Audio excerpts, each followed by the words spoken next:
Assalamualaikum warahmatullahi wabarakatuh. Alhamdulillah nahmaduhu wa nasta'inuhu wa nastaghfiruh wa na'udzu billahi min shururi anfusina wa min sayyiati a'malina may yahdihillahu fala mudilla lahu wa man yudlil fala hadiya lahu. Asyhadu an la ilaha illallah wahdahu la syarika lahu wa asyhadu anna Muhammadan abduhu wa rasuluh. Ya ayyuhalladzina amanu ittaqullaha haqqa tuqatih wa la tamutunna illa wa antum muslimun.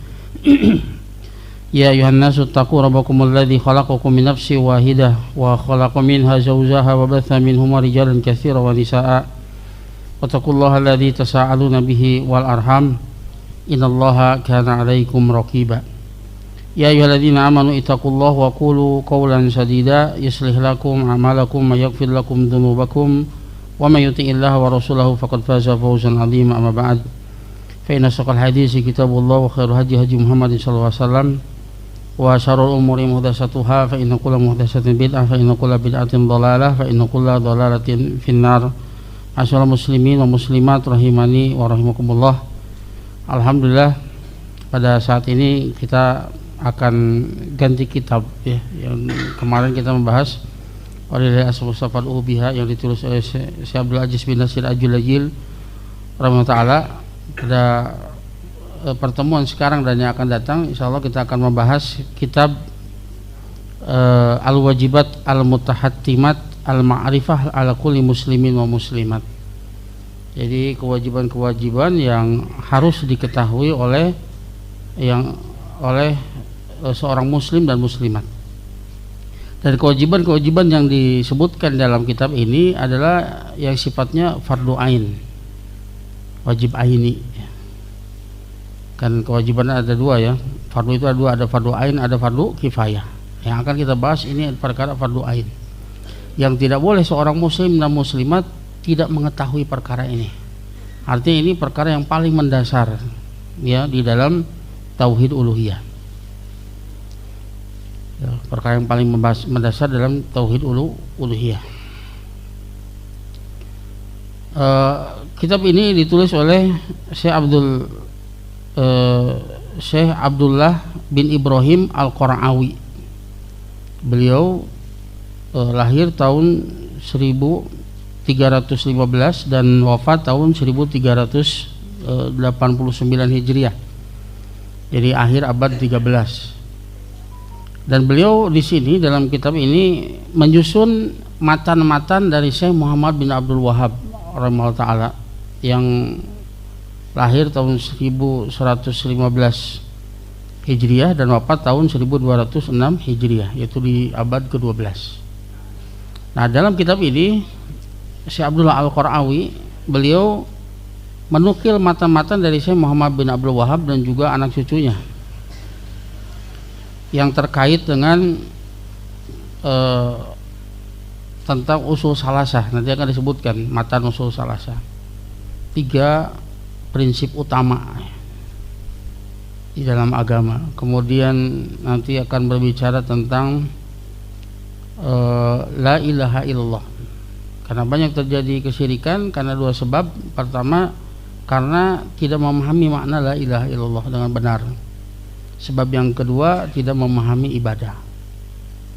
Maka kita akan bahas tentang makna la ilaha illallah, kemudian rukun-rukunnya, kemudian syarat-syaratnya. Karena tidak bermanfaat la ilaha illallah kecuali terpenuhi syarat-syaratnya. Dan syaratnya ada yang mengatakan 7, ada yang mengatakan 8. Nanti kita akan bahas 8 syarat insyaallah. Kemudian setelah itu kita akan membahas nawaqidul Islam, pembatal-pembatal keislaman. Jangan sampai kita merasa udah KTP masih Islam. Karena sebagian orang yang menganggap kalau la ilaha illallah, persaksian asyhadu alla ilaha illallah wa asyhadu anna muhammadar rasulullah, itu hanya melafadzkan lafadznya saja, talaffuz bila ilaha illallah sudah cukup. Tidak seperti itu. Namanya persaksian, kita mempersaksikan sesuatu. Aku bersaksi bahwa tidak ada sembahan yang berhak disembah kecuali Allah. Tidaklah sah sebuah persaksian, sebuah syahadat, yang pertama syaratnya adalah al-ilmu wal yakin. Dia mengilmui makna apa yang dia persaksikan dan dia meyakini kebenarannya. Gak masuk akal orang mempersaksikan sesuatu padahal dia tidak tahu apa yang dia sikat. Bagaimana dia mempersaksikan sesuatu yang dia tidak paham apa maknanya, dan dia tidak meyakini kebenarannya, itu tidak sah persaksiannya. Makanya ada orang kafir misalnya kurang dituntun, sok ucapkan la ilaha illallah, mana asup Islam, itu bisa gitu. Tanpa dia memahami, sadar betul apa yang dia ucapkan dan meyakini kebenarannya, dan konsekuen dengan ucapan la ilaha illallah, karena dia mengandung makna, ada konsekuensinya, ada syarat-syaratnya, ada pembatalnya. Orang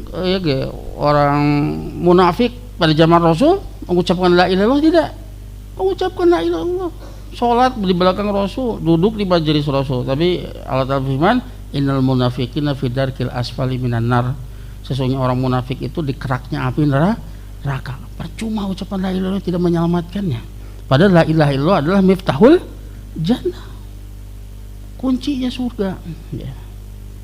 Dan setiap kunci mesti memiliki gerigi. Kalau nggak ada geriginya mustahil dia bisa untuk membuka, dan geriginya itu adalah syarat-syaratnya, terpenuhi syarat-syaratnya. Ini diantara perkara yang luput di kalangan kaum muslimin. Mereka belajar jauh, tapi perkara yang paling mendasar mereka luput. Juga ya namanya kedua Islam ya, dalam rangka apa? Agar supaya kita hati-hati ya, jangan sampai membatalkan keislaman kita, baik karena kekufuran, karena kesyirikan, kemunafikan. Itu perkara-perkara yang bisa mengeluarkan seseorang dari Islam. Kemudian kita juga akan mempelajari tentang kufur dan pembagian-pembagiannya. Apa itu kufur, agar supaya kita menghindarinya. Kemudian kita akan mempelajari tentang nifak ya, ada nifak i'tiqadi, ada nifak amali. Dan hati-hati dengan nifak amali, meskipun itu masuk nifak asgor, tapi itu merupakan penyakit yang kronis, yang kalau itu terus menerus ada dalam diri seorang hamba, maka itu akan menyeret kepada nifak akbar, yaitu yang apabila berbicara dia berdusta, jika dia berjanji maka dia mengingkari janjinya, jika dia diberi amanah maka dia khianat, jika dia berselisih maka dia berbuat licik ya. Jadi antara nifak amali. Dan jika dia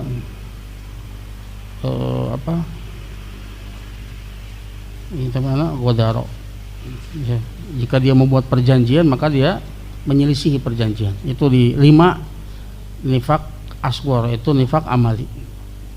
Meskipun dia kecil jangan dibiarkan. Orang sok ngabohong tuh diantep eta teh kudu dipicen. Kalau tidak itu akan semakin menjadi kronis dan lama-lama akan menyeret kepada nifak akbar. Hati-hati. Kemudian yang terakhir pembahasannya kita akan membahas tentang togut. Apa itu togut? Dan mengkufuri togut itu bagian dari rukun la ilaha illallah. Karena la ilaha illallah itu terdiri dari 2 rukun, yaitu nafi wal isbat, menafikan semua sembahan selain Allah dan menetapkan Allah semata yang berhak diibadahi. Dan dalam rangka menafikan semua sembahan selain Allah, yaitu menafikan togut. Togut istilah yang paling mudah, semua yang disembah selain Allah wajib mengkufuri. Itu bagian dari rukun la ilaha illallah. Barang siapa yang tidak mengkufuri togut, maka tidak sah la ilaha illallah.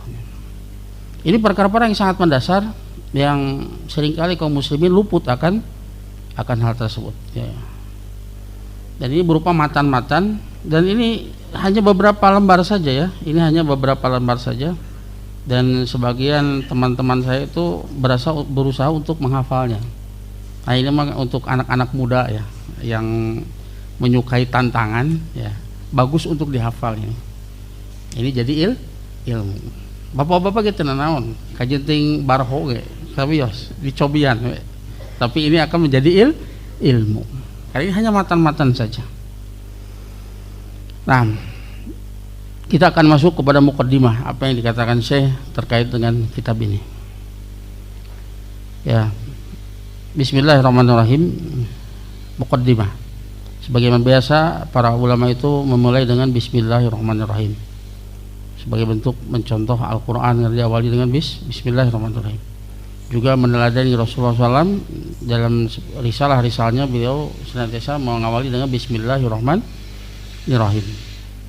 Dan juga para ulama, ini menjadi kebiasaan para ulama, setiap kali menulis selalu diawali dengan Bismillahirrahmanirrahim. Bismillahirrahmanirrahim ya pernah kita bahas ya, tapi sebagai bentuk murojaah ya, bahwa jar wa majrur dalam bahasa Arab itu tidak boleh berdiri sendiri, tapi dia harus muta'alliq kepada fiil atau yang semakna dengannya. Maka di sini tidak disebutkan fiilnya agar supaya sesuai dengan berbagai konteks kegiatan kita. Maka di sini para ulama ada yang mengtakdirkan fiilnya itu di belakang. Jadi kita takdirkan di sini Bismillahirrahmanirrahim nadrusu atau nakro. Bismillahirrahmanirrahim, kita hendak mempelajari, kita hendak membaca. Ya. Kenapa didahulukan? Ya, sebagai bentuk tabarruk, mencari keberkahan. Ya, dengan bertawasul dengan nama-nama Allah yang Maha Indah. Karena ba di sana ba lil isti'anah, untuk meminta pertolongan. Dan isim di sini mufrad diidofatan kepada ma'rifat, nama Allah itu yufidul umum, menunjukkan kita tawasul dengan seluruh nama-nama Allah Ta'ala. Bismillah, bertawasul dengan seluruh nama-nama Allah Ta'ala agar supaya diberikan keberkahan di dalam mempelajari kitab ini, diberikan kemudahan, minta tolong kita, karena kita tidak bergantung kepada kemampuan diri sendiri. Kita minta tolong, tawakal kepada Allah Ta'ala. Ini bentuk tawakal kepada Allah Ta'ala yang disifat. Dan Allah, nama Allah itu maknanya dzul uluhiyah wal ubudiyah ala khalqi ajmain, yang memiliki hak untuk disembah dan untuk diibadahi atas seluruh makhluknya. Dia yang sesuatu yang punya hak itu. Selainnya semuanya hanyalah makhluk yang diciptakan, mamluk yang dimiliki oleh Allah Ta'ala, marbub yang diurus oleh Allah Ta'ala. Gak hak ya, sedikit pun kita serahkan ibadah kepada mereka siapapun dia. La malakun muqarrabun wala nabiyyun mursalun, tidak kepada malaikat yang didekatan, juga tidak pada nabi, kepada para nabi yang diutus. Para malaikat dan nabi saja tidak berhak untuk uluhiyah, apalagi selainnya. Maka ketika kita mendengar Allah, kita tahu dia semata yang berhak untuk diibadahi, yang hati kita bergantung kepadanya, hati kita itu berharap, takut, cinta kepadanya, hanya dia, gak boleh yang lain. Kemudian Ar-Rahman Dzur-Rahmah Al-Wasi'ah Asy-Syamilah likulli syai', yang memiliki rahmat yang luas yang meliputi segala sesuatu. Dalam surat Ghafir ayat yang ke-7, Allah Ta'ala mengabadikan ucapan para pemanggul aras. Mereka mengatakan Rabbana wasi'ta kulla syai'in rahmatan wa ilma, wahai Rabb kami, rahmat dan ilmumu meliputi segala sesuatu. Maka segala sesuatu yang diilmui Allah Ta'ala, semuanya itu diliputi oleh rahmat Allah Subhanahu wa Ta'ala, luas sekali. Adapun Ar-Rahim adalah Dzur-Rahmah Al-Wasilah, yang memiliki rahmat yang disampaikan, atau lebih kepada fiil ali yarhamu ibadahu bi rahmatihi, yang merahmati hamba-hambanya dengan rahmatnya. Ya. Maka ketika kita mengucapkan Bismillahirrahmanirrahim, kita tawakal kepada Allah, minta pertolongan kepada Allah atas aktivitas yang akan kita lakukan. Yang itu nama Allah yang paling agung, yang seolah kita bertawasul dengan seluruh nama-nama Allah Ta'ala, kemudian disifati dengan yang maha luas kasih sayangnya, dan juga yang maha menyayangi hamba-hambanya, dan dia Arhamur Rahimin, yang paling penyayang dari para penyayang. Maka membuat kita optimis kalau kita akan ditolong, kita akan diberkahi. Ya, maka ucapan Bismillahirrahmanirrahim ini harusnya menjadi booster ya, membuat kita itu optimis, kita akan ditolong. Dan maka tabarruk, dan juga dalam rangka tawasul, minta tolong kepada Allah Subhanahu wa Ta'ala. Dan juga sebagian ulama ada yang menambahkan menunjukkan pada ikhtisos, menghususkan, tidaklah kita memulai kecuali dengan Bismillahirrahmanirrahim. Maka kita hadirkan dalam hati kita tawakal kepada Allah Ta'ala, minta tolong agar supaya Allah Ta'ala memudahkan kita untuk mempelajari kitab ini, agar supaya diberikan keberkahan, dimudahkan untuk memahaminya, dimudahkan untuk mengamalkannya, dan istiqomah di atasnya. Kemudian beliau menyebutkan alhamdulillah nahmaduhu wa nasta'inuhu wa nastaghfiruh wa na'udzu billah wa natubu ilaih wa na'udzu billahi min syururi anfusina wa min sayyiati a'malina, may yahdihillahu fala mudilla lahu wa may yudlil fala hadiyalah. Segala puji milik Allah, kita memujinya, kita mohon pertolongan dan memohon ampunan kepadanya, dan kita bertobat kepadanya, dan kita minta perlindungan dari kejahatan jiwa-jiwa kita dan keburukan amal-amal kita. Barang siapa yang Allah berikan hidayah, maka tidak ada seorang pun yang bisa menyesatkannya. Sebaliknya, barang siapa yang Allah sesatkan, tidak ada seorang pun yang bisa memberikan hidayah. Dan supaya kita yakin bahwa hidayah itu di tangan Allah Subhanahu wa taala. Wa asyhadu an la ilaha illallah wahdahu la syarikalah wa asyhadu anna Muhammadan abduhu wa rasuluh. Aku bersaksi bahwasanya tidak ada sesembahan yang berhak disembah satu-satunya, tidak ada serikat baginya. Ya, tidak ada sembahan yang berhak disembah kecuali Allah, satu-satunya, tidak ada serikat baginya. Dan aku bersaksi bahwasanya Muhammad adalah hamba dan utusannya. Ini dua rukun syahadat. Ya, wajib ketika kita mengucapkan asyhadu anna Muhammadan abduhu wa rasuluh, ada dua rukun di sana, bahwa Muhammad itu adalah hambanya, la yu'bad, tidak boleh disembah. Akan tapi dia wa rasuluh, dan dia adalah rasulnya, tidak boleh la yukadzab, tidak boleh didustakan. Karena dia hanyalah menyampaikan. Mendustakan yang menyampaikan sama dengan mendustakan yang mengutusnya. Itu dua rukun dari persaksian wasyhadu anna Rasulullah. Nanti kita akan bahas semuanya ya. Rukun, syarat, konsekuensinya.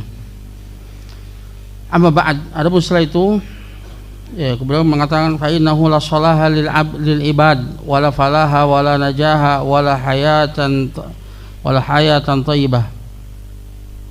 Ya. Wala sa'adah fi daraini wala najata min khuzyi dunya wa adzabil akhirah illa bi ma'rifati awwali mafrudin alaihim wal amali bihi wa huwal amru alladhi khalaqahumullahu azza wa jalla lahu wa akhadha alaihimul mitsaq bihi wa bihi haqqah wa waqa'at al waqi'ah wa fi sya'nihi tunsabul mawazid wa tatayyaru suhuf wa fihi takunu saqawah wa sa'adah.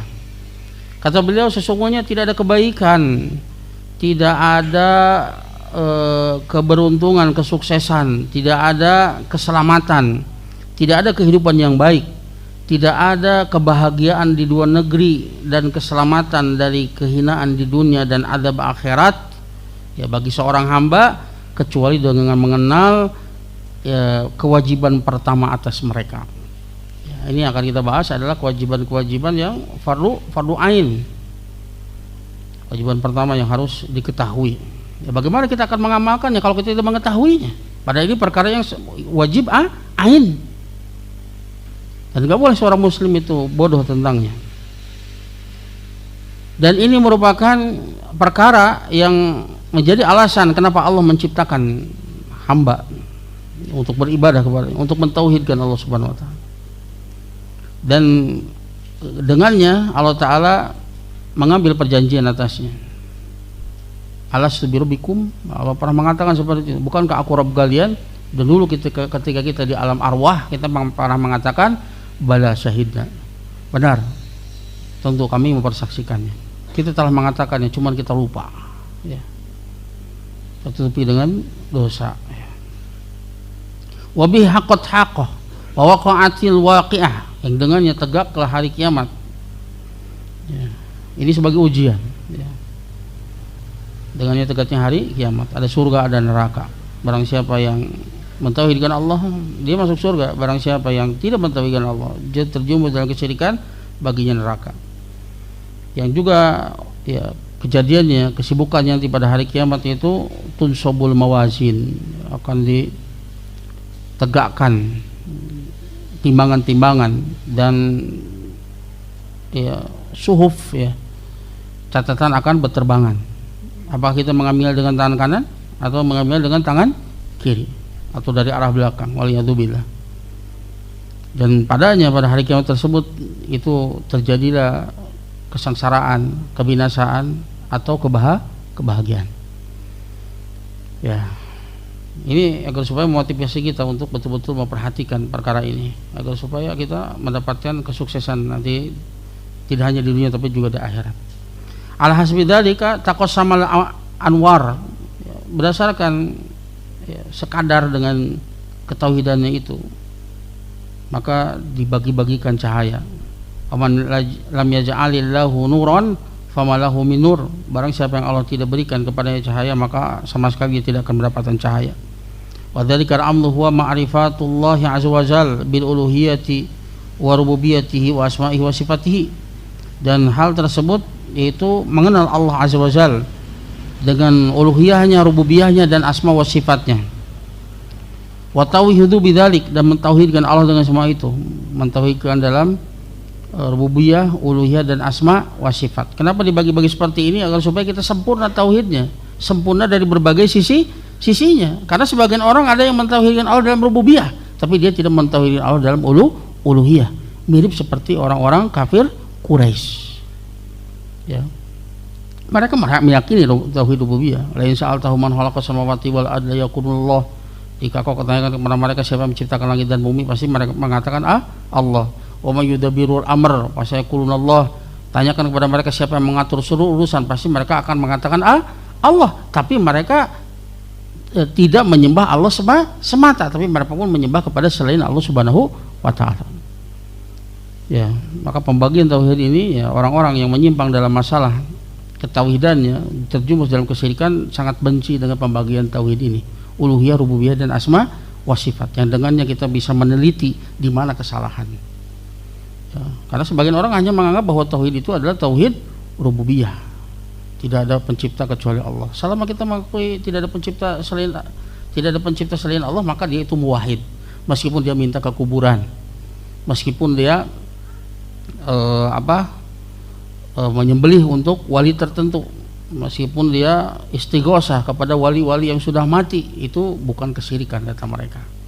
Nah, ini membuka pintu kesyirikan yang sangat lebar, dan ya sangat disayangkan itu banyak terjadi di kalangan kaum muslimin di tanah air kita. Ya, Allah Ta'ala. Dan wa ma'rifatu ma yunaqiduhu au ba'dahu, dan mengetahui apa perkara-perkara yang bisa membatalkannya atau membatalkan sebagiannya. Min syirkil akbar wal asghar wa kufril akbar wal asghar wa nifaqil i'tiqadi wal amali, berupa syirik akbar, syirik asghar, ya, kufur akbar, kufur asghar, nifaq i'tiqadi dan nifaq amali. Ya. Wa ma'rifat taghut wal kufru bihi wal imanu billahi ta'ala, dan juga ya, mengetahui tentang taghut-taghut, siapa taghut-taghut, ya, apa itu taghut, siapa saja taghut itu yang wajib kita kufuri, kita menghindarinya dan kufur dengannya, dan mengkufurinya dengan cara apa? Meyakini akan kebatilan sesembahan selain Allah, menjauhinya, menjauhi pelakunya, ya, dan mengimani Allah Subhanahu wa taala. Nah, jadi beliau di sini dalam paragraf ini menyebutkan isi dari kitab ini seperti yang saya tadi sebutkan. Ini konten ya dari kitab itu, ini berbicara tentang hal tersebut. Itu berbicara tentang ya, tauhid.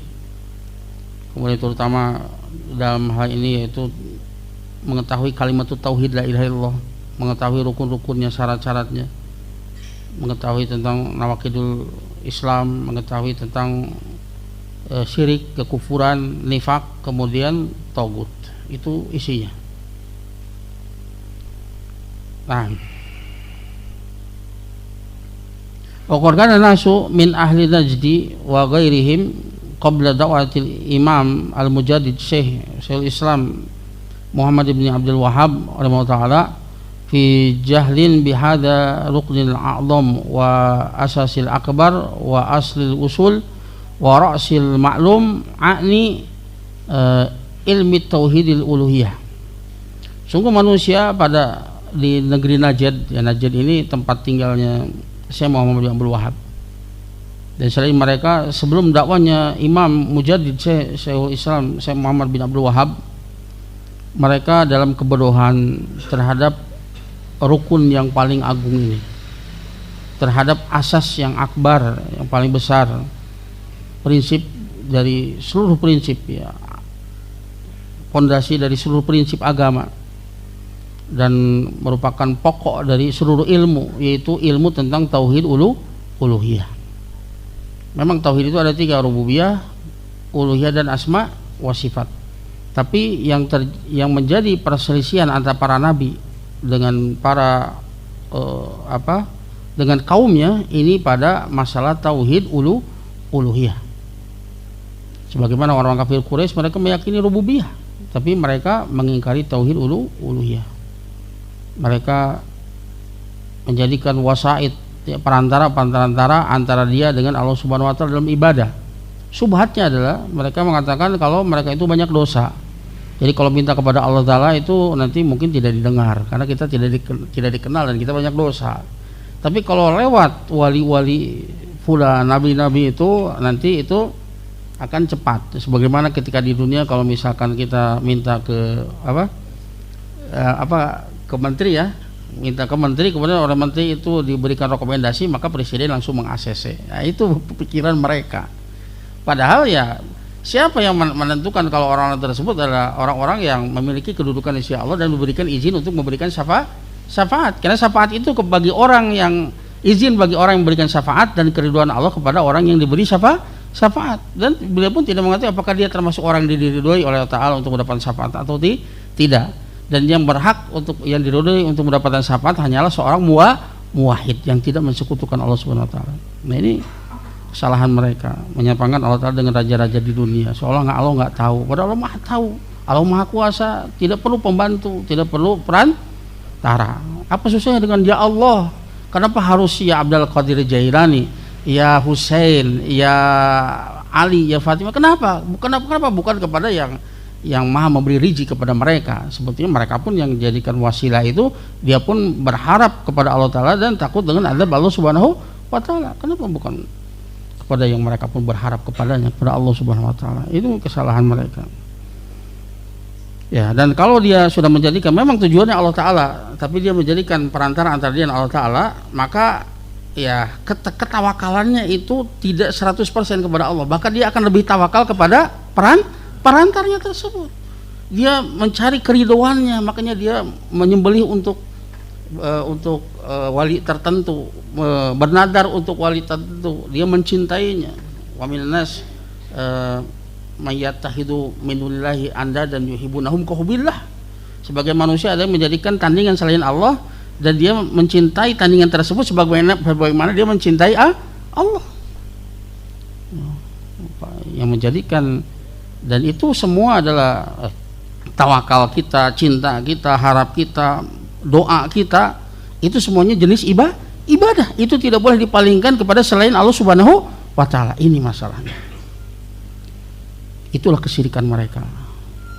Tapi mereka sama sekali tidak beranggapan kalau berhala-berhala tersebut yang itu menjadi simbol-simbol orang soleh yang menjadi perantara bagi dia dengan Allah Ta'ala itu memiliki rububiyah. Kalian menyembah sesuatu yang tidak bisa memberikan manfaat dan mudarat. Apa kata mereka? Wa yaquluna lana buduhum ila liyuqarribun ila Allahi zulfa. Tidaklah kami mengibadahi mereka kecuali agar supaya mereka mendekatkan kami kepada Allah dengan sedekat-dekatnya. Atau mereka mengatakan hum syufa'auna indallah, mereka para pemberi syafaat bagi kami di sisi Allah. Tidak ada satupun yang beranggapan mereka itu tidak bisa mendatangkan manfaat dan mudarat, bukan. Tapi mereka orang dekat dengan Allah, menyampaikan hajat-hajat dia agar supaya dikabulkan. Itu keyakinan orang kafir Quraisy. Keyakinan orang zaman sekarang apa? Lebih parah. Beranggapan bahwa orang-orang soleh tadi, mayit yang dikubur tersebut bisa mendatangkan manfaat dan mudarat. Ini jauh lebih parah dari kafir Quraisy. Akal sehat mana? Padahal mereka pun orang kafir Quraisy itu ente sabodo eta.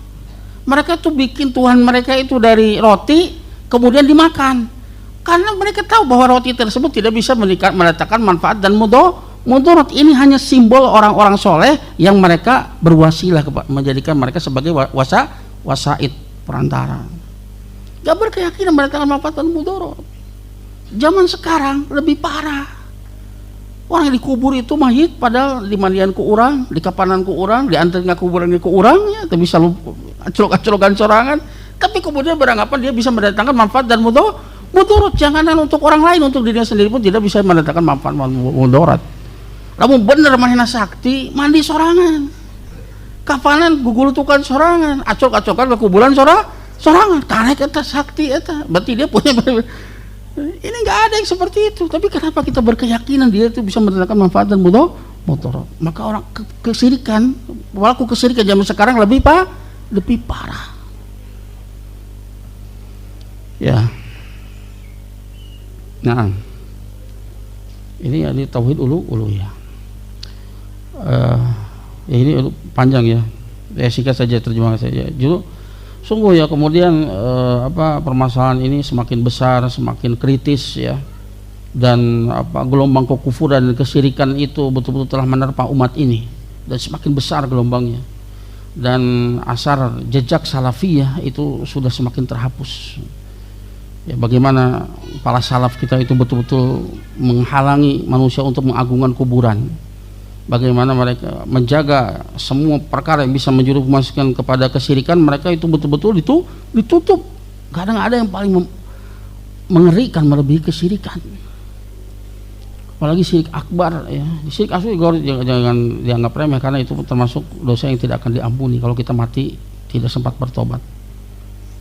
Ya, semua amalan kita itu dihapuskan dan selamanya di dalam neraka waliyadzubillah. Gak ada yang lebih mengerikan bagi orang-orang yang beriman melebihi kesyirikan. Itu yang paling kita khawatirkan kepada anak dan cucu kita, kepada saudara kita. Jangan sampai mereka jatuh dalam kesyirikan. Itu yang sangat kita khawatirkan. Makanya Nabi Ibrahim berdoa apa? Allahumma jrubni wa baniya min ibadatil asnam. Ini bapaknya tauhid ini teh. Bapaknya tauhid saja dia takut. Ya Allah, jauhkan aku dan anak keturunanku dari menyembah berhala. Itu perkara yang zahir, apalagi perkara yang samar. Syirik itu kebanyakannya samar. Nabi Ibrahim saja tidak merasa aman. Lalu kenapa kita merasa aman? Ya, karena ketidaktahuan. Semakin tahu semakin kita takut, semakin kita hati-hati. Semakin besar ya kekhawatiran kita kepada keluarga, kepada masyarakat. Semakin besar rasa cinta kepada mereka untuk menyelamatkan mereka dari perkara yang paling besar, yaitu syirik, kufur akbar, nifak akbar. Itu perkara-perkara yang harusnya kita takut dengannya ya. Dan ya ketika zaman itu ya muncul praktik-praktik kebidaan, termasuk Rafidhah ya. Kemudian perkara kesyirikan ya, sampai Allah Ta'ala menginginkan untuk menghilangkan kegelapan tersebut dan menyingkap kebid'ahan dan kesesatan, dan menafikan syubhat dan kebodohan, dan membenarkan berita gembira Rasulullah gembira ya utusan Rabb langit dan bumi. Di dalam sabdanya Rasulullah SAW, innallaha yab'atsu lihadhil ummati ala ra'si kulli mi'ati sanah man yujaddidulaha dinahum. Sesungguhnya Allah akan mengutus pada umat ini setiap 100 tahun orang yang akan memperbaharui agamanya. Bukan membuat perkara yang baru, tapi sudah hancur agamanya, orang sudah tidak kenal dengan agamanya, maka dia kemudian membuat ini menjadi perkara yang diingatkan lagi akan agamanya yang sesungguhnya. Ini sudah orang sudah tenggelam dalam kesyirikan, maka dia mendakwahkan tauhid, mengembalikan manusia kepada agama yang sesungguhnya, itu agama tauhid. Yang dimaksud di sini adalah Syekh Muhammad bin Abdul Wahab yang dianggap oleh para ulama sebagai mujaddid ya pada abad ya ke-12 Hijriah. Ya. Dan beliau berdakwah siang dan malam, melaksanakan perintah Allah, berdakwah kepadanya, dan beliau tidak memihak kepada seorang pun di dalam berdakwah. Dan beliau tidak banyak basa-basi. Jadi qulil haq walau kana muran, ucapkan kebenaran meskipun itu sesuatu yang pahit, tapi tentu dengan cara yang hikmah ya kan. Tapi ketika itu banyak orang yang tidak suka dengan dakwah beliau ketika tersebar kesyirikan ini, mendakwahkan tauhid. Dan lebih parah lagi, tauhid itu kalau sudah berurusan dengan perut itu lebih parah, sulit mereka untuk bisa meninggalkannya, seperti jarah-jarah kubur. Bahkan sebetulnya jasadnya kejadian kuburan palsu, dan mereka berkeyakinan meskipun bikin kuburan palsu itu ruhnya itu akan datang ke situ. Intinya untuk apa? Duit, karena itu mendatangkan penghasilan. Etal pun dicari teh, waduh penentangan itu luar biasa. Perkara betul, perkara penghasilan itu bisa jadi darah, itu bisa jadi darah. Makanya mereka sangat menentang sekali ya.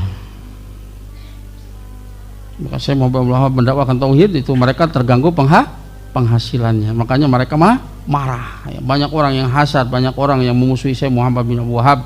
Bahkan di antara mereka ada orang-orang yang berilmu, orang-orang yang memiliki kitab-kitab, memiliki hujah-hujah.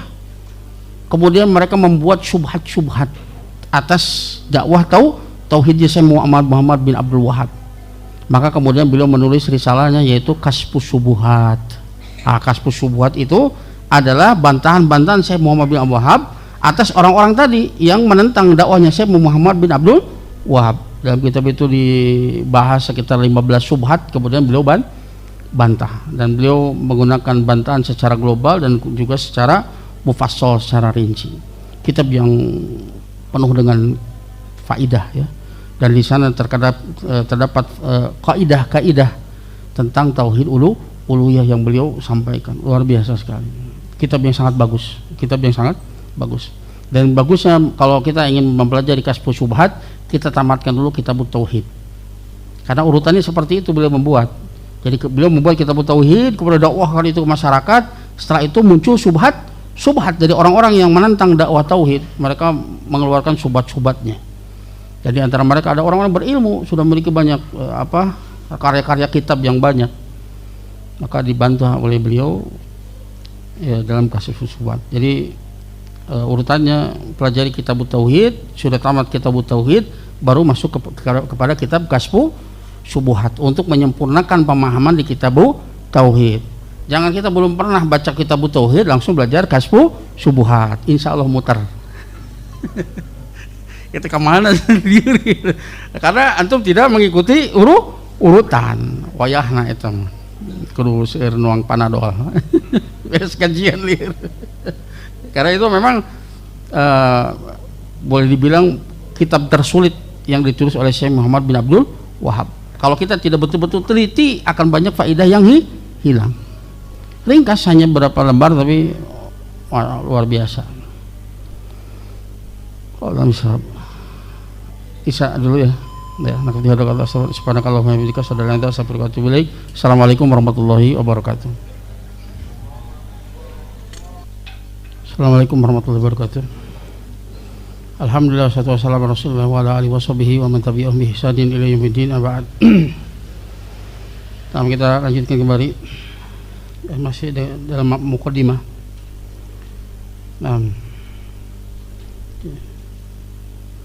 Jadi beliau ya menyuruh kepada Allah Ta'ala lailan wa naharon, sirron wa jiharon, baik sembunyi-sembunyi maupun terang-terangan.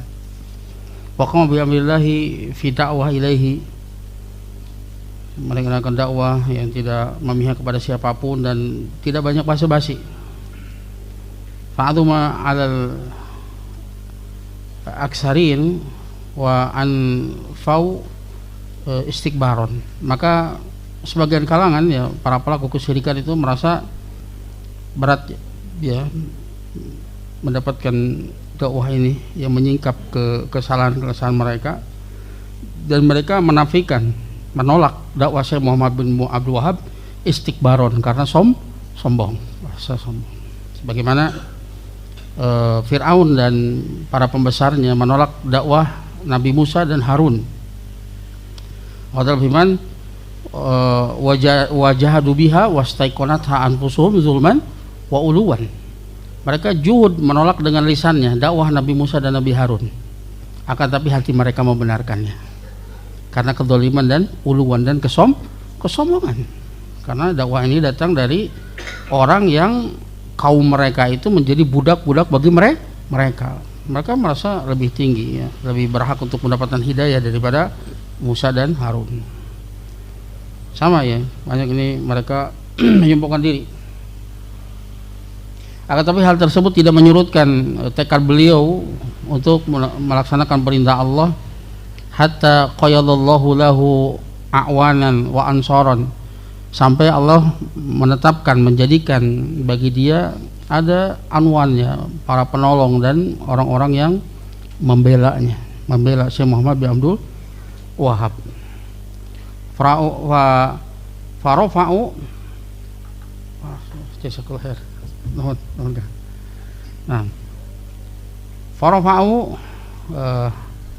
alwiyatahu wa alamahu hatta intasharat fil khafiqain fil khaliqin fil khafiqin intisharan.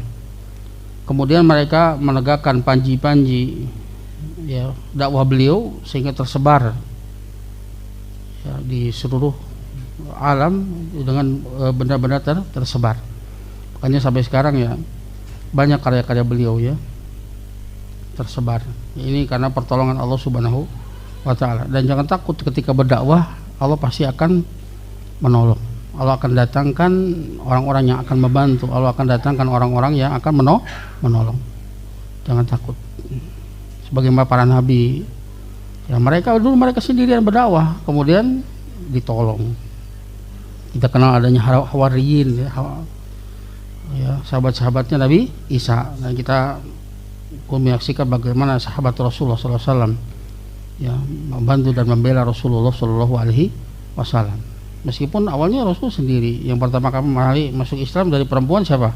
Khadijah istrinya. Dari kalangan anak-anak Ali bin Abi Thalib. Dari kalangan orang tua ya sahabatnya yaitu Abu Bakar As-Siddiq. Kemudian berkembang. Jangan takut, Allah akan tolong.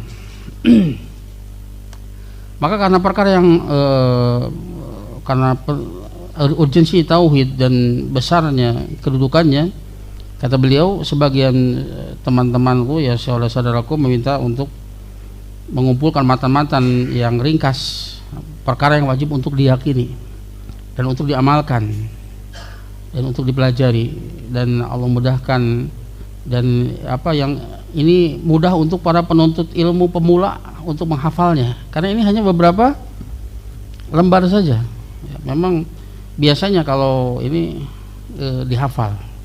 Kalau di sekolah-sekolah biasanya dihafal karena ini jadi ilmu ya. Ketika dia sebutkan syarat la ilaha illallah, dia bisa menyebutkan berserta dalil ya. Ketika menyebutkan apa itu kufur, dia sebutkan jenis-jenisnya bersama dalil. Nah, itu jadi ilmu biasanya ya.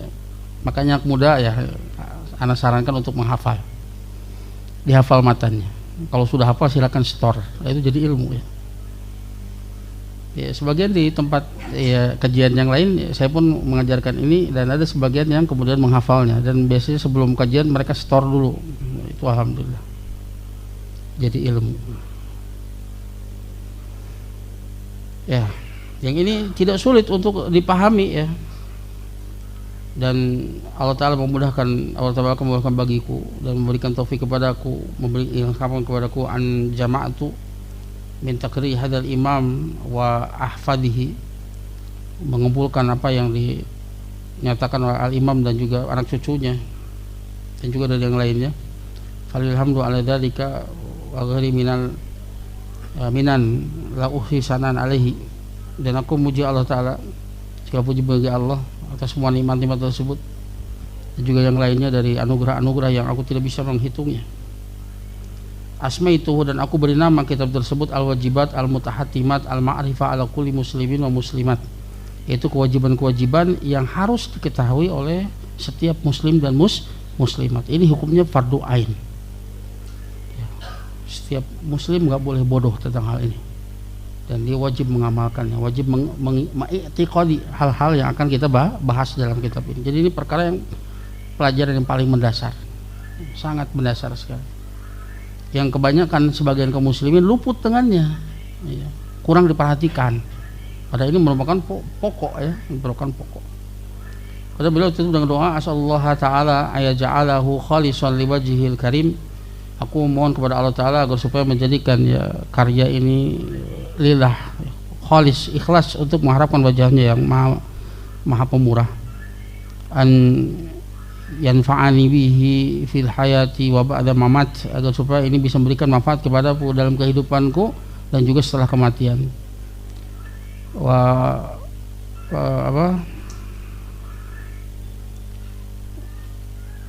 kulla man qara'ahu wa sami'ahu aw nadhara fihi innahu waliyyu dzalik wal qadir alaihi, dan juga bisa memberikan manfaat kepada setiap orang yang membacanya, yang mendengarkannya dan memperhatikan ya kitab ini, karena sungguhnya dialah waliyu dzalik, dialah yang ya maha mengurus hal tersebut, dialah Al-Qadir yang maha kuasa atas semua itu. Abdullah bin Ibrahim bin Utsman Al-Qarawi ya, jadi beliau hanya mengumpulkan matan-matan.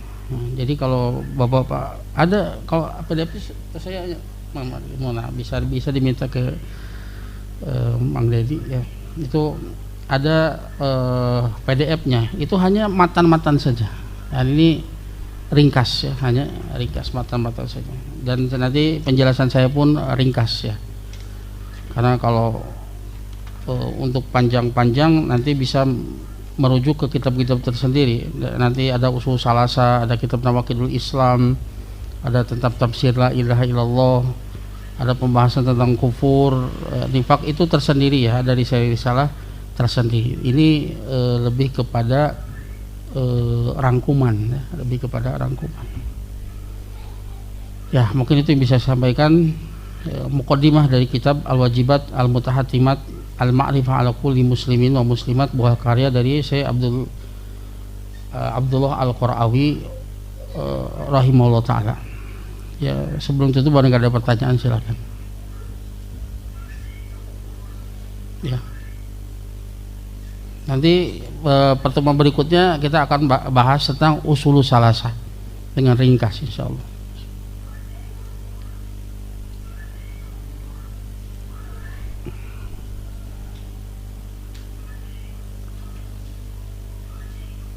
Tiga landasan utama ya, yang semua urusan agama itu kembali kepada tiga prinsip ini, tiga pokok ini, yang ini akan menjadi pertanyaan kubur kita. Meskipun kita sudah doktor, profesor, ujian nama iya man robuka, mana biuka, madinuka, siapa robmu, siapa siapa nabimu, apa agama mangan eta patarosana nate. Tapi di kuburan teh anu tiasa ngajawab teh hanya orang-orang yang Allah berikan tasbit. Atau firman yusabitullahu alladziina aamanu biqauli sabit fil hayati dunya wa fil akhirah. Allah akan berikan ucapan yang kokoh, yang sabit bagi orang-orang beriman di kehidupan dunia dan di akhirat. Dalam kehidupan dunia kapan? Ketika sakaratul maut. Allah mudahkan bagi dia untuk mengucapkan la ilaha illallah. Rasulullah bersabda, "Man kana akhiru kalamihi la ilaha illallah dakhalal jannah." Barang siapa yang akhir ucapannya adalah la ilaha illallah, niscaya dia masuk surga. Dan tidak mudah untuk mengucapkan la ilaha illallah tatkala kita sakaratul maut, keur nyeri kacida ya. Maka yang diingat itu yang paling melekat di dalam hati orang yang benar ya. La ilaha illallah, dia mengilmuinya, meyakininya, terpenuhi syarat-syaratnya, itu satu yang melekat, maka itu yang keluar. Karena perjuangan kita di akhir itu ya terkait dengan ini, keyakinan, akidah. Karena setan inginnya kita itu kafir di akhir hayat kita, murtad di akhir hayat kita, sehingga selamanya di dalam neraka menemani dia. Memang nggak ada hadis yang sahih yang berbicara tentang kejadian sakaratul maut yang ini. Imam Al-Qurtubi ya, di dalam tafsirnya ketika menjelaskan tentang surat An-Nas, min syarril waswasil khannas, dari keburukan waswasnya si khannas. Ini yang paling ditakutkan dari setan, lain bungkelekan ubikasieuna. Kalau dari kejahatan secara fisik kita hanya berlindung dari satu saja, qul a'udzu birabbil falaq min syarri makhluk, dari keburukan seluruh makhluk semuanya, manusia, jin, binatang, segala macam. Tapi untuk waswasnya si khannas itu sampai berlindung 3 kali. Qul a'udzu birabbin nas, aku berlindung kepada Rabbnya manusia. Malikin nas, rajanya, pemilik manusia. Ilahinas, sesembahannya manusia, berlindung dengan 3 kali. Dari apa? Min syarril waswas sil khannas, dari keburukan waswasnya si khannas. Si khannas itu kenapa disebut khannas? Karena dia kalau kita ingat dia bersembunyi. Kalau kita lalai dari mengingat Allah, maka dia datang membisik-bisikan ke dalam hati kita. Yang dibisikannya apa? Subhat yang terlihat benar padahal itu adalah kesesatan. Menjadikan kebaikan itu tampak buruk sehingga kita meninggalkannya. Menjadikan keburukan itu dihias-hiasi sehingga menjadi baik, mendorong kita untuk melakukannya. Itu pegawaian setan. Makanya kita butuh kepada ilmu apa? Sebanyak bilangan nafas. Karena sebanyak bilangan nafas kita berhadapan dengan setan. Kita memilih ya. Kita terus berjuang ya untuk menepis godaan setan. Ya. Makanya kata Imam bin Ahmad bin Hanbal, "An-nasu yahtajuna 'ala ilmi aktsaru min hajatihim ila ta'am wa syarab." Li'anna ta'am wa syarab yahtajuna ilaihi fil yawm maratan aw maratain wal ilmu yahtajuna ilaihi bi adadil anfas. Manusia itu butuh kepada ilmu melebihi kebutuhan dia terhadap makan dan minum. Kalau kebutuhan makan dan minum dalam sehari dia hanya butuh sekali 2 kali saja, nggak mungkin tiap detik dia makan. Paling bentar 4 kali lah, penggembul lagi. Paling sakit tuh, mau lebih itu.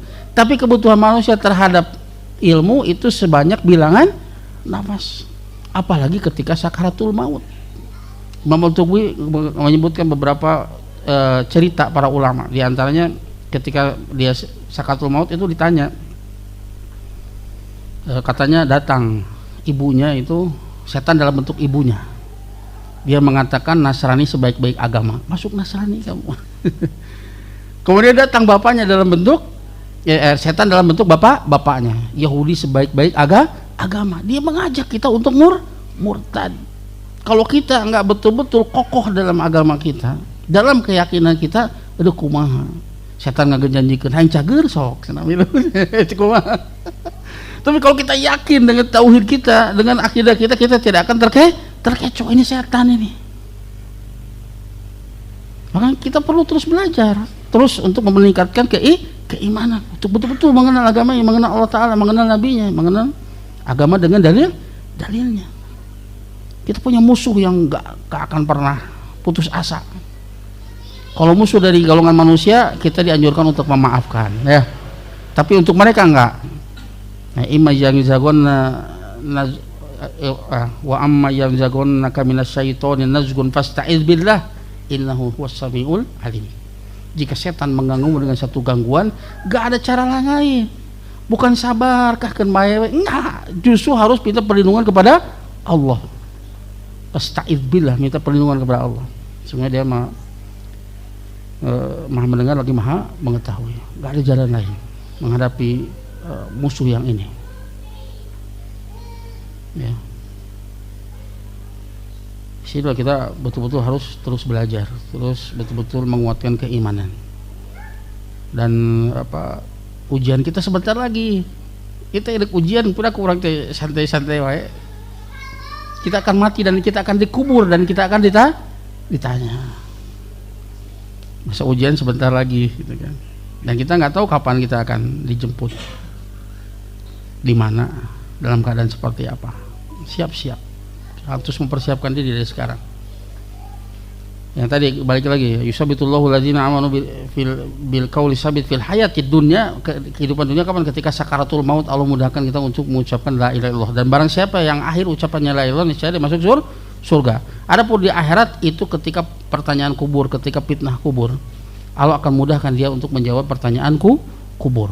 Adapun orang yang tidak Allah berikan tasbit, meskipun ketika di dunia hafal betul, tanya ke anak SD arapalin atuh, man robuka pasti bisa nggak kembali kurang, hafal jawabannya teh. Tapi ketika itu Allah hilangkan itu dalam ingatan kita.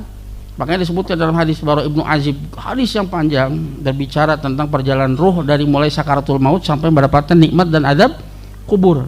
Nah, orang munafik ketika ditanya man robuka, man nabiyuka, nadinuka, mereka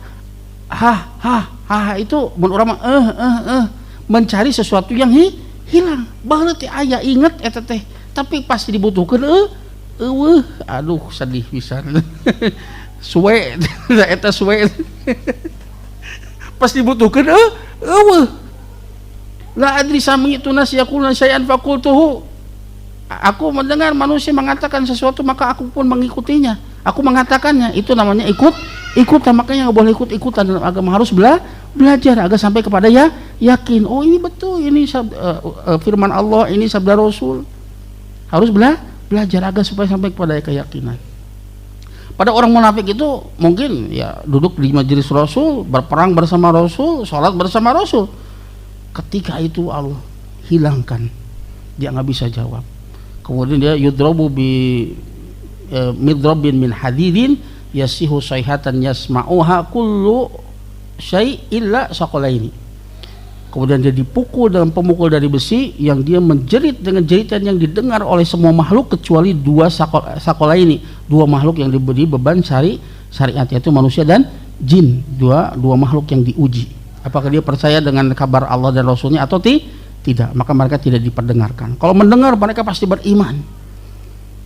Mau ada tuang acan, stres, ngadengin nu jejeritan ke disiksa di kuburan. Mengerikan. Ya, kemudian dia mendapatkan azab kubur. Waliyadzubillah. Nah, ini masih ada kesempatan bagi kita.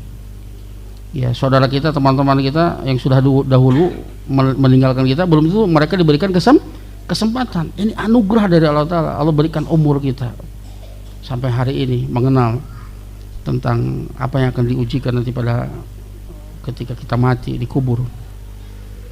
Kesempatan ini gunakan untuk sebaik-baiknya untuk banyak bertobat, banyak memperbaiki diri, dan kemudian banyak beramal soleh.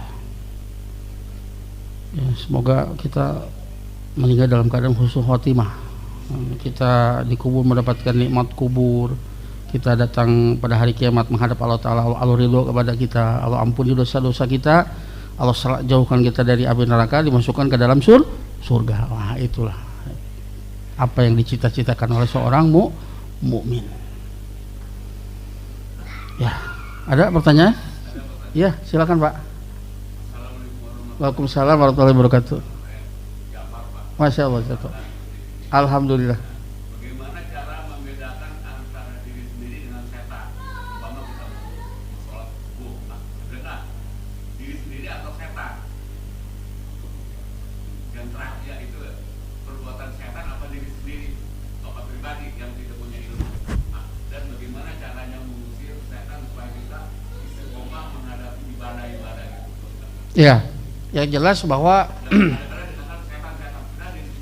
bukan kita bisa membedakan mana diri kita, mana yang lain, ya jelas. Kita bisa membedakan mana diri kita, mana yang lain. Gak mungkin kemudian kita melakukan saya setan, bukan.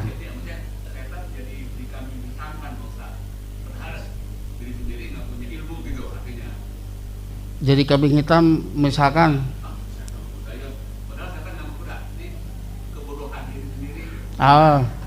Mungkin begini pertanyaannya.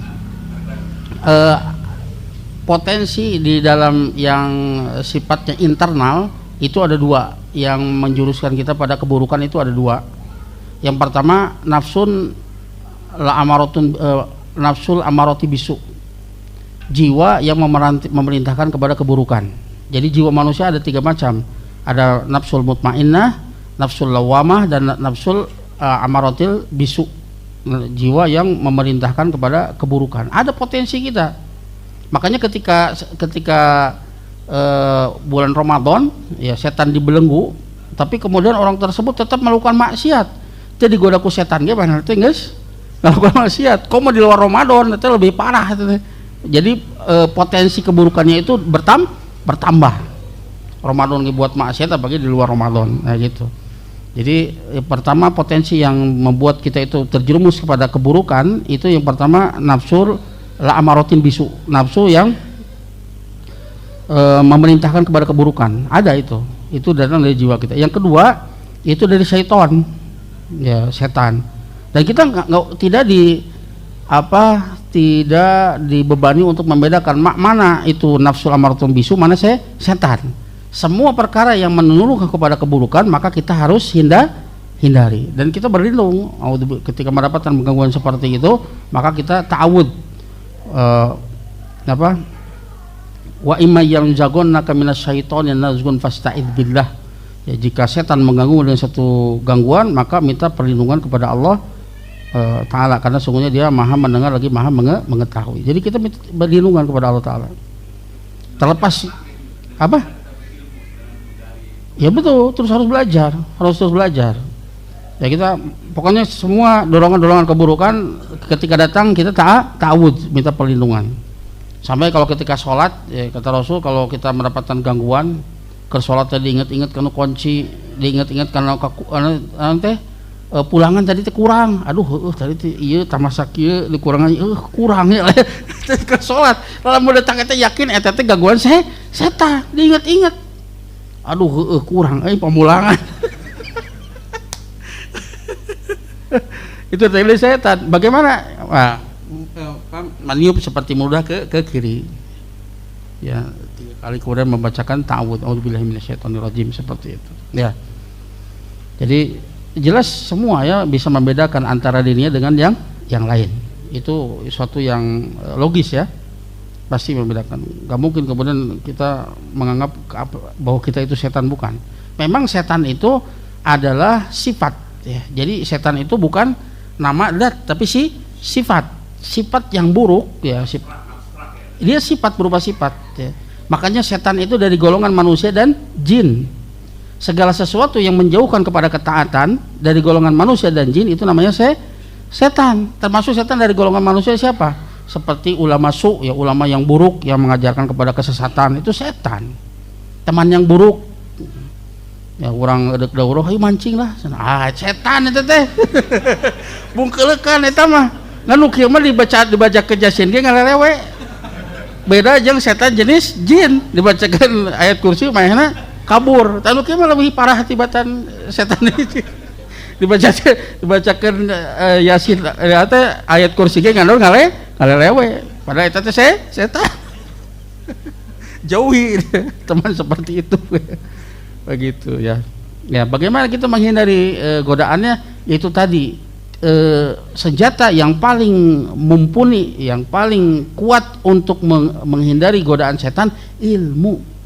Karena bahaya setan yang paling berbahaya bagi kita adalah syubhat, menjadikan keburukan al-haq menjadi batil, kebatilan terlihat menjadi hak, kebaikan jadi buruk akhirnya kita tinggalkan, keburukan dihiasi menjadi baik sehingga kita lakukan. Itu gawe setan. Maka ilmu untuk obat dari syubhat adalah ilmu. Nah, itulah kita pentingnya terus berilmu. Itu Pak ya.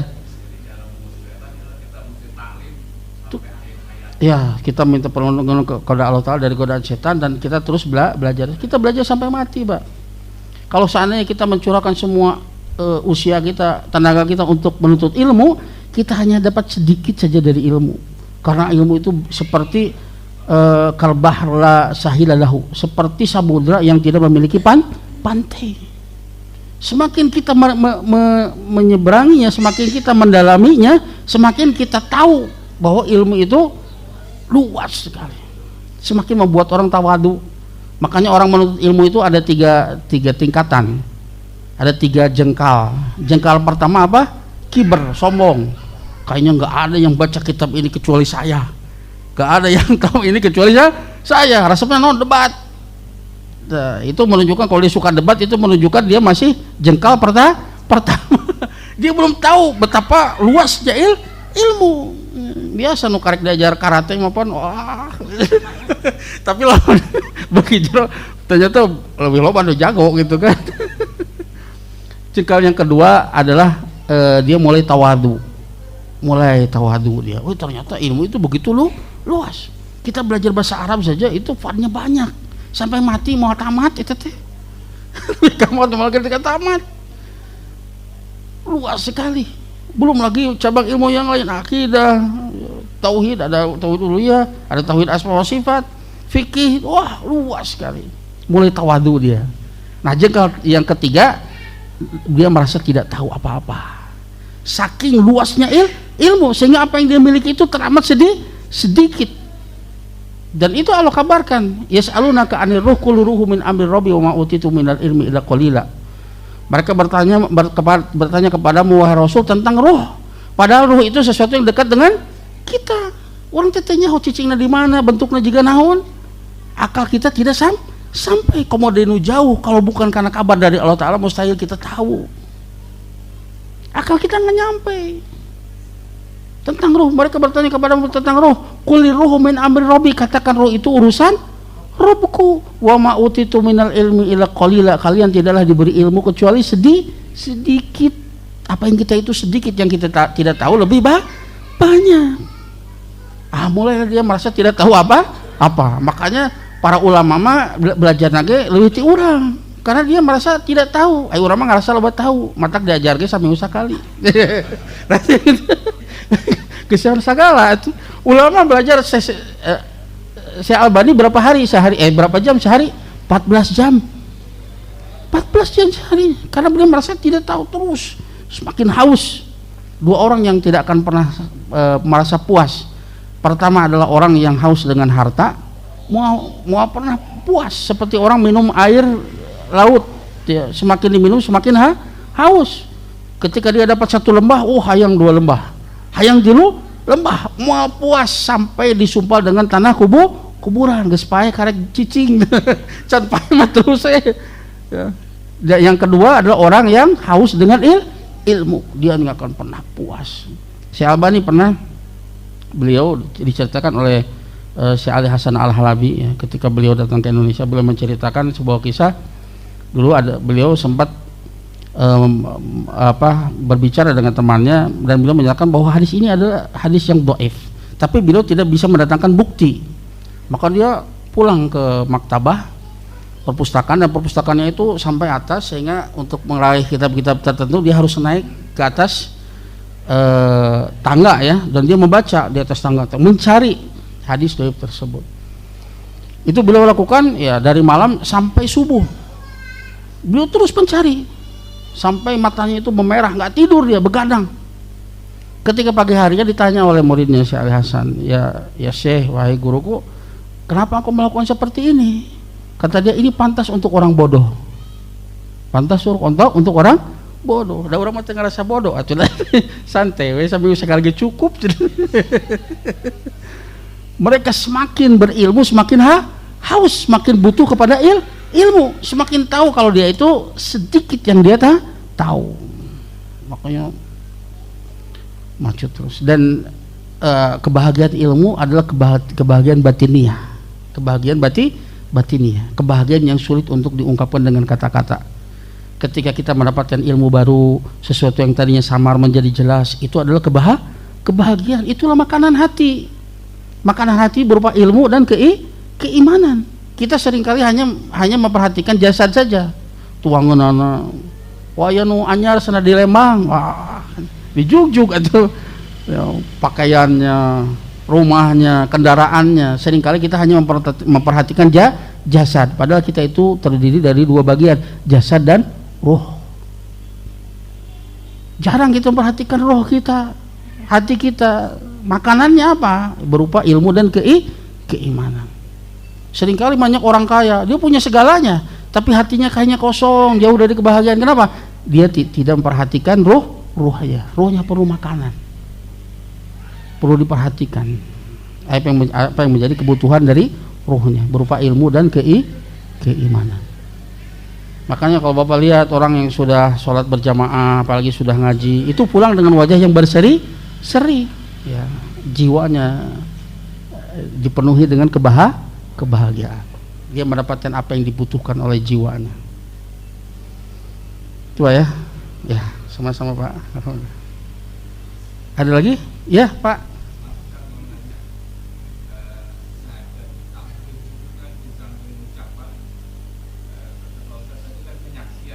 Ya. Mempersaksikan itu seolah-olah mempersaksikan. Gak mesti harus melihat Allah Ta'ala, tapi seolah mempersaksikan akan keberadaan Allah Ta'ala. Ya, jangan tertipu dengan orang-orang yang bodoh hanya kemudian memperhatikan terjemahan bahasa Indonesia.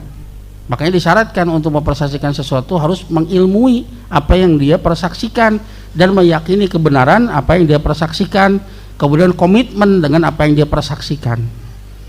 Dia persaksikan bahwasanya tidak ada sembahan yang berhak disembah kecuali Allah. Dia memang ilmuinya itu apa saja ibadah, dan semua ibadah nggak boleh dipalingkan kepada selain Allah, itu hanya untuk Allah semata. Dan dia persaksikan bahwa Muhammad adalah utusan Allah, bahwa dia seorang hamba dan rasulnya. Hamba tidak boleh disembah, tidak boleh dijadikan Tuhan, kemudian dia rasul tidak boleh didustakan, kemudian mengetahui syarat-syaratnya, komitmen dengan itu sampai dia mati. Nah, itu namanya persaksian. Ya Pak, ya. Itu banyak orang-orang yang kebelinger itu, diputar-putar kata-kata, main kosakata. Dan itulah orang-orang yang selalu main di wilayah mutasabbih.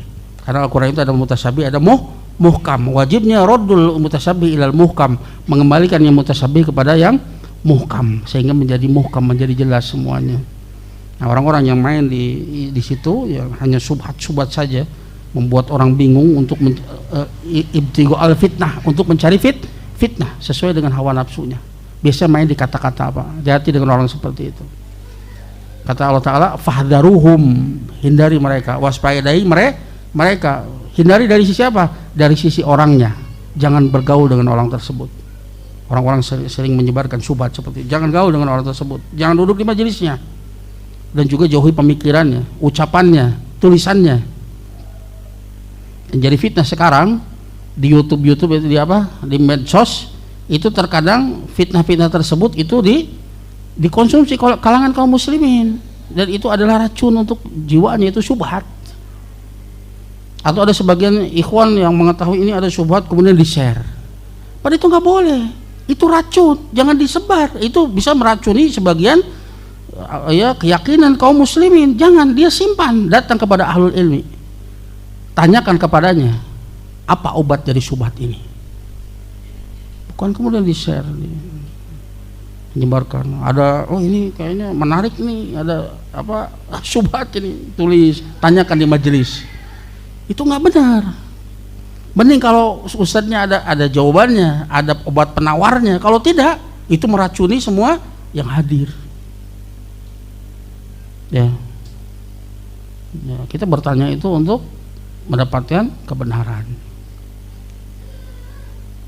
Sementara syubhat itu adalah sebuah penyakit, berbahaya. Makanya para salaf itu ketika mendengar syubhat mereka sampai tutup telinga, nggak mau dengar. Karena kalau masuk itu sulit untuk keluar, kecuali harus dibantah dengan ilmiah, bahaya. Dan hati kita akan ditanya, ya, la taqfu ma laysa laka bi ilm ina sam'a wal basar wal fuada qul ulaika kana anhu mas'ula. Jangan kau ikuti sesuatu yang kau tidak memiliki ilmu tentangnya, karena sesungguhnya pendengaran, penglihatan dan hati semuanya akan ditanya, termasuk keyakinan kita. Jangan sampai kita pulang membawa keyakinan yang batil tentang Allah Ta'ala, tentang agamanya. Wa'iyadzubillah. Itu ya, ya. Ada lagi? Cukup ya? Ya, terus ketinggal tarunuh. Sami ya. Nah. Ya, terima kasih atas segala perhatiannya. Mohon maaf atas segala kekurangannya. Subhanakallahumma bihamdika asyhadu an la ilaha illa anta astaghfiruka wa atubu ilaik. Assalamualaikum warahmatullahi wabarakatuh.